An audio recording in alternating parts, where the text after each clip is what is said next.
I love it when a good plan comes together. Hey, what's up, everybody? This is Dave Bartosiak with another one of your Dave's Daily Dives, where I dig in the major macro economic charts of the day, and then, not to leave you hanging, I take a look at 5 Zacks rank #1 strong buy stocks that are breaking out to new highs. So you get the best of both worlds, I like to say. And now we've blown something up here. What we've blown up, this S&P 500, the August low through the early November high, drew some fib retracements, had that 23.6 at 25.54 in our sights, and lo and behold, the market don't care. Don't care about your fibs.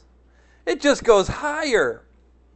Of course, the psychological 2600 provided a little bit of resistance here for the S&P 500 intraday, but still all-time highs. So you could sit there and try to come up with a million reasons why the market should be doing this or should be doing that. Fact of the matter is, all-time highs. And here's another fact that I want to point out, that several highs along the way you could have bought into, and the market breaks them eventually. Sometimes it only takes a day.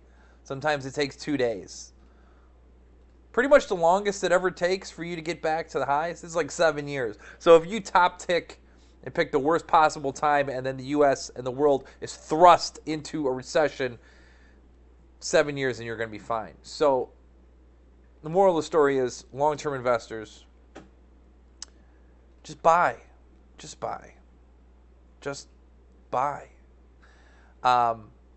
Yes, eventually the market's going to top out. Is it happening right now? No, you're going to have to see earnings come to the downside. S&P 500 is telling you it's not happening yet. 50-day all the way down to 25.49. Market bumping up against 2600. That's on the S&P 500. Who else do we want to check out? How about the Dow? The mega caps of the Dow, same story. Off the highs a little bit, found support, all-time highs. Swing low, basically 23,200. That's the next support level. As for resistance, there is none. Market just keeps pushing to the upside right now. Eventually, you're going to have resistance. When I'm saying there is no resistance, I mean that level has yet to be established, okay? The market will tell us that eventually, and then maybe you get another scenario like this where it trickles down, gets to the 50-day, and then gives you another opportunity to buy. But the 50-day is positively sloped and is going to keep on creeping up. So if you think that it's safer to buy at the 50-day, you might be wrong. Because while it was quote-unquote safer to buy at the 50-day here, level-wise, if you bought here, you're above the 50-day. And if you refuse to buy until you hit it, you wouldn't get any of this. Okay? So the point is, this market keeps going up, and it's supported by earnings. It's a very bullish story. And then if you look at, on a global scale, U.S. dollar, so this is the euro versus the dollar, and the euro's come up to its 50-day. It was there in October also. Met with some selling pressure, and again, we're seeing a little bit of selling pressure here. So if this continues to roll over, go to the downside, what does that mean? That means money is going out of the euro and into the dollar. Well, why would that happen? Well, maybe they are buying into small cap stocks, okay? Small caps are more domestically inclined. They get, what I mean by that is they get a big chunk of their revenue from the U.S. So when you're talking about tax reform here in the U.S., this is who benefits. Don't believe me? 1, 2, 3, 4 huge days higher from the Russell. Really 5. That intraday, that Wednesday move to the downside, and then it's been rubber band man to new highs, breaking out to new highs. So overall, just a glorious day across the board for the macros, for the major market indexes. Now, what about specific names that you can look at? First, Pilgrim's Pride, ticker PPC, looks like another one of these scenarios where it's just been bullish. It's come down to the 50-day. It's got to make you a little bit nervous, though. I'm not going to lie. Just this gap and go because you just don't feel like there's any level of support where you could comfortably kind of get in. Or where would you even put a stop? I suppose you could do south of the swing low here.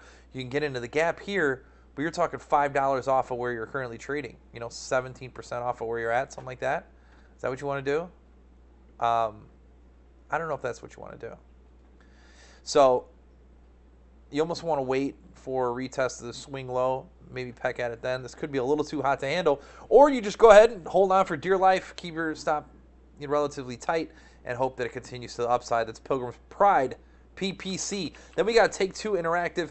Didn't have a fantastic earnings report, but came out with great guidance. And what has that done for the stock? Well, you got to gap up on earnings and go. And here it is near the highs. Today was another decent day. With this stock, I think you can buy this here, and you can put your stops in the gap with the hopes that the market can continue to move higher. You can even conservatively put it down underneath that 50-day moving average at 106.24, and that can trail with you too. You can tick up your stop in the future should the stock continue to go higher. That's Take-Two Interactive. TTWO. Then we got LMNX, ticker LMNX. Now remember, all these are Zacks ranked #1 strong buy stocks. So that means there's been some recent earnings estimate revisions to the upside. Analysts are getting more and more bullish. And with LMNX here at 22.10, getting awful close to this 52-week high. This was an intraday high, not a closing high, with that wick extending up above 22. Looks like the stock has no fear coming back up. And you see this positively sloped 50-day. Woulda, coulda, shoulda intraday on that dip of the wick to the 50-day, but no worries. You could buy the stock. You could put your stops south of that 50-day moving average and still go along for the ride. Then we've got Toyota Motors, ticker TM. Obviously, they've been benefiting from some great auto sales. Now, auto sales are starting to slow a little bit here in the U.S. They've got a little bit of a problem, but perhaps Toyota globally can make up for that. Plus, got a few other niches where they can make a few bucks. But look at this. Jumps the 50-day moving average in July, really doesn't look back.